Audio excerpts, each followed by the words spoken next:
Assalamualaikum warahmatullahi wabarakatuh.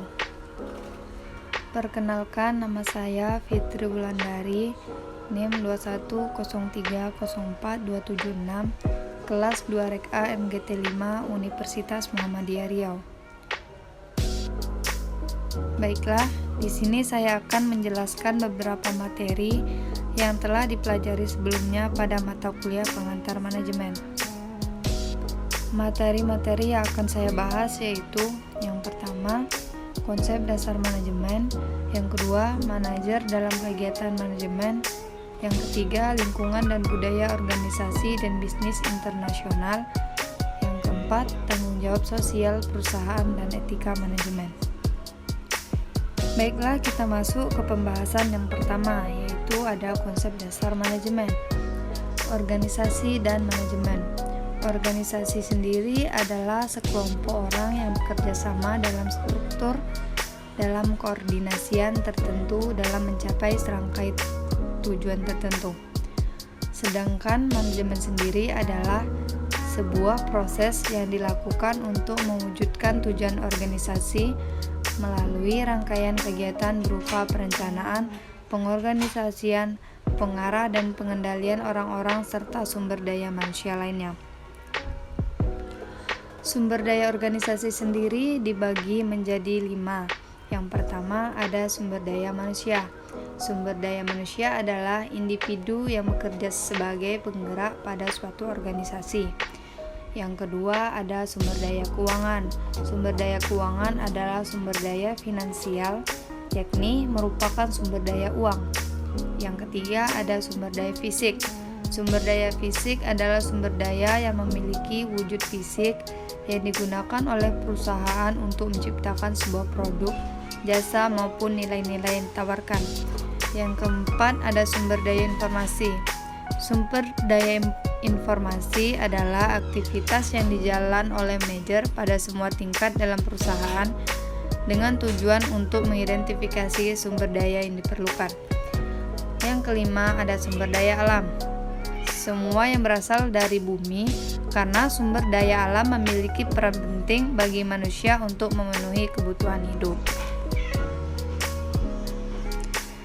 Fungsi-fungsi manajemen yaitu ada perencanaan, pengendalian atau pengawasan, pengorganisasian, dan pengimplementasikan.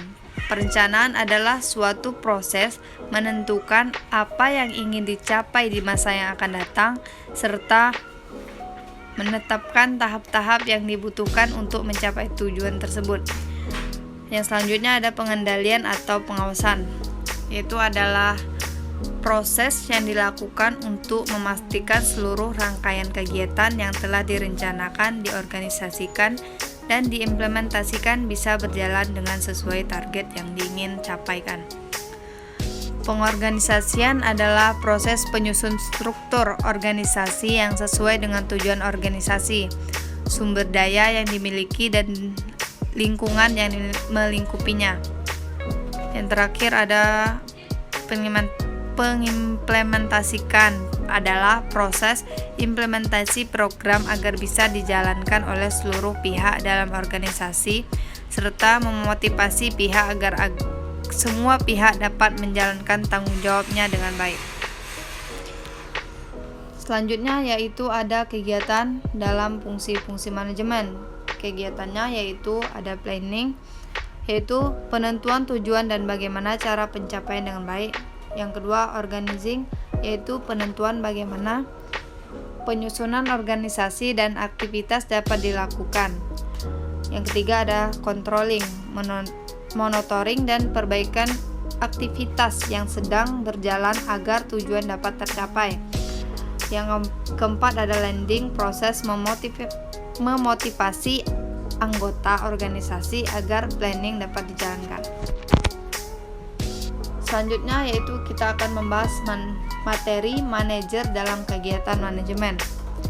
Sejarah ilmu manajemen yaitu peninggalan fisik sebagai ciri adanya implementasi ilmu manajemen seperti piramida di Mesir, bangunan Ka'bah di Mekah, tembok Cina dan lain sebagainya. Peninggalan fisik tersebut menggambarkan adanya aktivitas yang teratur dan bertahap di masa lalu yang saat ini dinamakan manajemen. Dalam manajemen terdahulu terdapat 3 kelompok, yaitu yang pertama perspektif manajemen klasik, yang kedua perspektif manajemen perilaku, yang ketiga perspektif manajemen kuantitatif. 4 gagasan gen dalam manajemen, yaitu yang pertama kerjasama yang saling menguntungkan antara tenaga kerja dan pemimpin, yang kedua seleksi tenaga kerja ilmiah dan karyawan, yang ketiga sistem insentif untuk merangsang produktivitas karyawan dan organisasi, yang keempat ada penggunaan instruksi-instruksi kerja yang terperinci. Manajer umum sendiri adalah manajer yang memiliki tanggung jawab kepada seluruh bagian atau fungsional pada suatu perusahaan atau organisasi. Manajer memimpin beberapa unit bidang fungsi pekerjaan yang mengepalai beberapa atau seluruh manajer fungsional. Sedangkan manajer fungsional adalah manajer yang memiliki tanggung jawab pada satu bagian fungsional perusahaan atau organisasi saja dan tidak ikut campur pekerjaan fungsional pada bagian lain. Selanjutnya kita akan membahas materi lingkungan dan budaya organisasi bisnis internasional, yaitu lingkungan internasional dan kegiatan bisnis lingkungan internasional merupakan kegiatan yang lebih luas dari negara yang pada praktiknya akan mempengaruhi kegiatan perusahaan, terutama perusahaan melakukan kegiatan bisnis internasional, yaitu transaksi bisnis yang melibatkan lebih dari satu negara. Berbagai bentuk kegiatan bisnis internasional, yaitu ada kegiatan ekspor-impor, yang kedua lisensi, yang ketiga partner strategis, yang keempat investasi langsung. Budaya organisasi dan kegiatan bisnis. Pentingnya budaya bagi organisasi bisnis. Budaya organisasi penting sekali untuk dipahami karena banyak pengalaman menunjukkan bahwa ternyata budaya organisasi ini tidak saja berbicara mengenai bagaimana sebuah organisasi bisnis menjalankan kegiatan sehari-hari, tetapi juga sangat mempengaruhi bagaimana kinerja yang dicapai oleh sebuah organisasi bisnis. Budaya organisasi pada dasarnya merupakan apa yang dirasakan, diyakini, dan dijalani oleh sebuah organisasi. Manajemen bagian budaya organisasi, yaitu ada manajemen bagian budaya organisasi. Para manajer perlu memahami budaya organisasi, apa yang diambil saat ini, diyakini oleh lingkungan saat ini, dan kemudian perlu memiliki keyakinan untuk mempertahankan dan untuk mengubah budaya tersebut sesuai dengan tujuan organisasi yang ingin dicapai dalam jangka panjang. Perkembangan teknologi dan ilmu pengetahuan yang begitu pesat misalnya mendorong setiap orang atau perusahaan untuk melakukan perubahan secara cepat. Yang keempat ada tanggung jawab sosial perusahaan dan etika manajemen. Pada dasarnya, semua perusahaan melaksanakan tanggung jawab sosialnya dalam bermacam bentuk, dan setiap perusahaan menerapkan CSR dalam beberapa cara. Karena pada dasarnya, bisnis sepenuhnya bergantung pada masyarakat karena hanya dapat mengembangkan dalam masyarakat mana individu tidak dapat menghasilkan semua kebutuhan dan keinginannya sendiri. Tanggung jawab sosial perusahaan dan etika. Tanggung jawab sosial adalah suatu konsep bahwa organisasi, khususnya perusahaan, memiliki suatu tanggung jawab terhadap konsumen, karyawan, pemegang saham, komunitas, dan lingkungan dalam segala aspek operasional perusahaan, seperti terhadap masalah-masalah yang berdampak pada lingkungan seperti polusi, limbah, keamanan produk, dan tenaga kerja.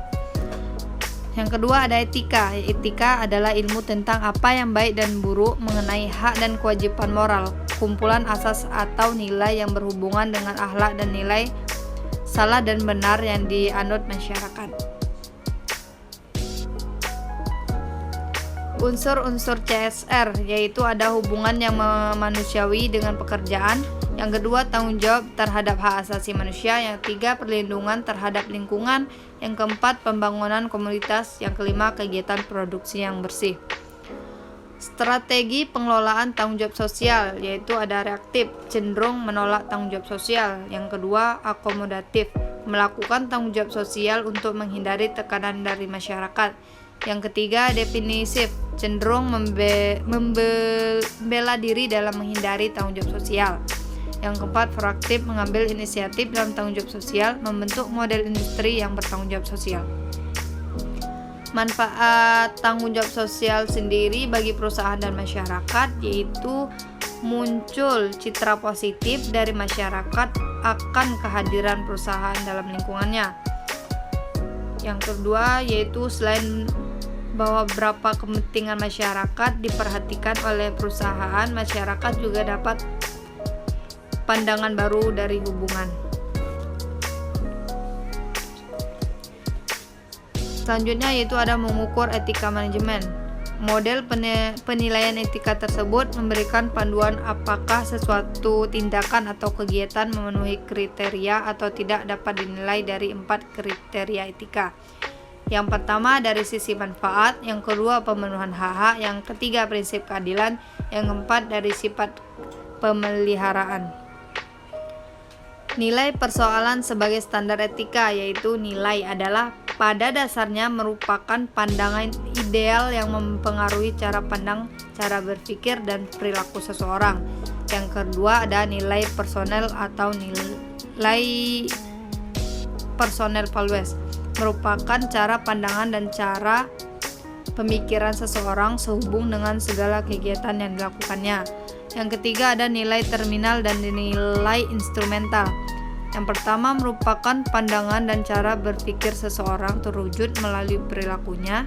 Yang kedua, pandangan dan cara berpikir seseorang yang berlaku untuk segala hal, keadaan, dan diterima oleh semua pihak sebagai sesuatu yang memang harus diperhatikan dan dijalankan.